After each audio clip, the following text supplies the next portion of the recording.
Salut à toi, j'espère que tu vas bien. Et aujourd'hui, j'aimerais te partager le cheminement qui m'a amené à cette vidéo, ce cheminement de pensée. J'ai parcouru un petit peu les albums photos et je me suis replongée dans les musiques que j'écoutais à l'adolescence. Et pour celles et ceux qui ne le savent pas, j'ai grandi à Toulouse, dans le sud de la France, dans un collège, lycée privé, catholique, sous contrat avec l'État. Et pour moi, c'était un environnement, bien que très qualitatif en termes d'enseignement, franchement super strict et pas du tout adapté à l'énergie que je pouvais avoir, à l'envie de parcourir le monde, de faire du sport, de bouger, de faire de mes mains. C'était très cérébral, comme je présume beaucoup de systèmes éducatifs. En tout cas, moi, ça m'a pas du tout convenu.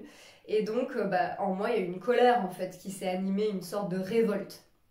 Et lorsque j'essayais d'exprimer cette injustice que je pouvais ressentir ou observer, ou cet agacement que j'avais, probablement parce que la communication, je l'avais pas encore super bien étudiée et que la réception, elle était telle qu'elle était, j'ai plutôt finalement reçu en retour des catégorisations en fait. Elisa la rebelle, la relou qui se plaint pour tout et rien. Et c'est clair, je saturais tellement que le moindre truc me faisait dégoupiller et je partais dans des critiques interminables et des métaphores filées sur des jours pour dire ô combien cette école était de la merde pour moi et que je pétais des câbles. Bon, c'est là où j'en étais, hein. Ça fait partie de moi.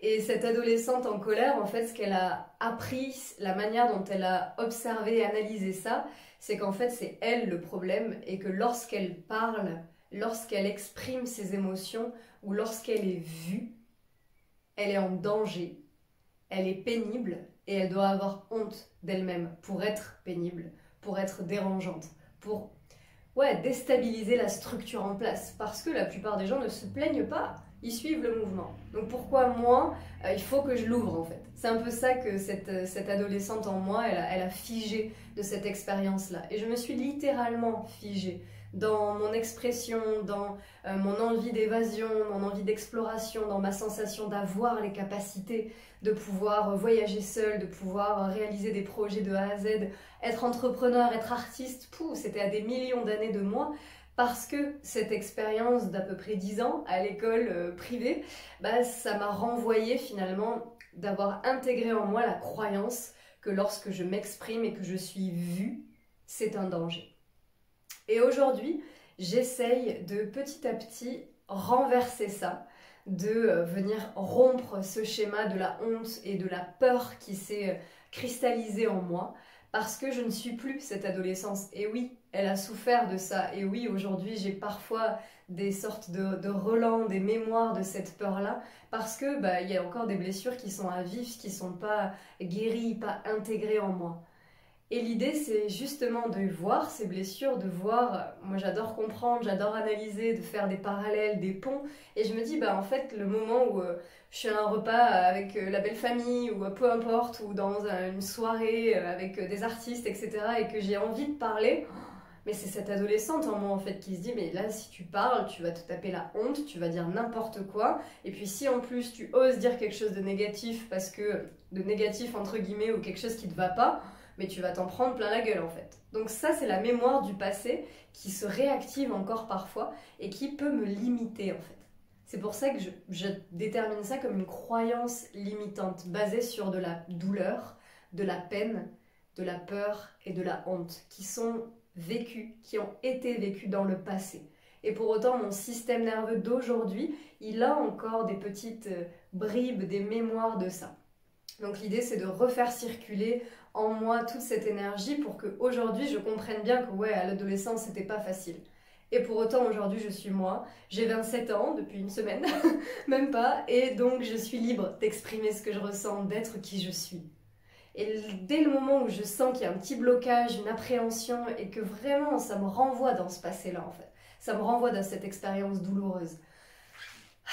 J'essaie de me poser, j'essaie de vraiment, parfois je me prends littéralement dans les bras, ou je prends mon doudou, ou je prends quelque chose qui me rappelle de la douceur en fait, dont j'aurais eu grandement besoin à ce moment-là.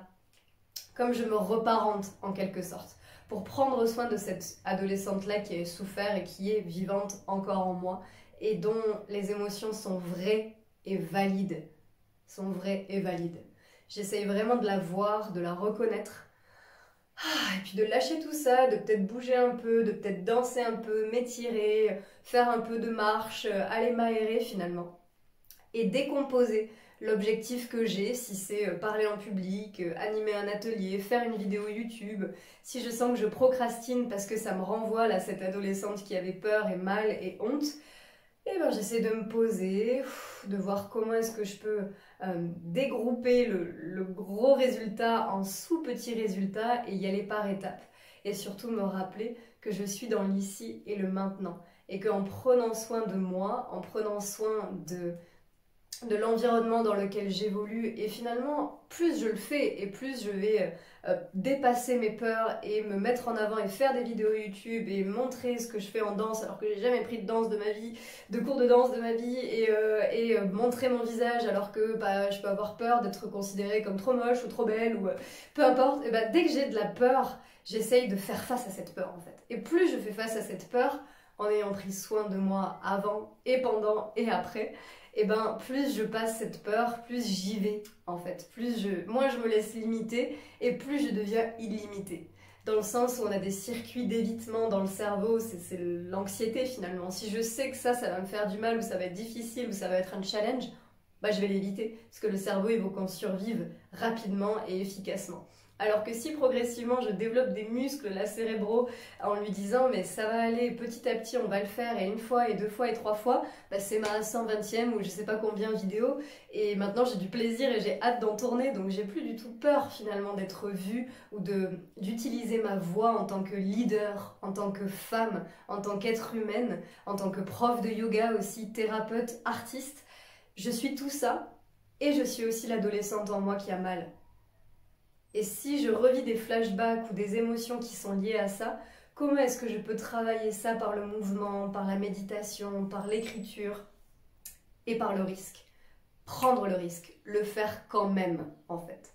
Le faire quand même en ayant à côté des rituels de douceur, de bien-être, de me prendre dans les bras, d'avoir du temps d'affection et de tendresse envers moi-même. Donc le message de cette vidéo, je crois que je suis partie un peu dans tous les sens au final. L'idée de cette vidéo, c'était vraiment quand tu as peur en fait d'être vu, ô combien ça peut être relié à des parties de toi qui sont plus aujourd'hui dans le présent en fait finalement, qui ont été vécues, des émotions qui ont été vécues, et pourtant le système nerveux qui les garde et qui les vit dans le moment, dans l'instant présent. Et ô combien on peut renverser ça et muscler tout notre être pour dépasser ça et développer notre résilience. Donc un grand message d'espoir et vraiment de résilience, que c'est possible, même s'il y a la peur, de le faire quand même. Et plus tu le fais, plus tu as du plaisir et plus c'est facile en fait, en quelque sorte. Merci à toi de regarder cette vidéo, à très bientôt pour la prochaine. Je t'invite toujours à aimer, commenter, partager si tu en as l'élan, comme ça je peux avoir un petit peu un retour de ce qui contribue le plus pour vous sur cette chaîne YouTube. À très bientôt.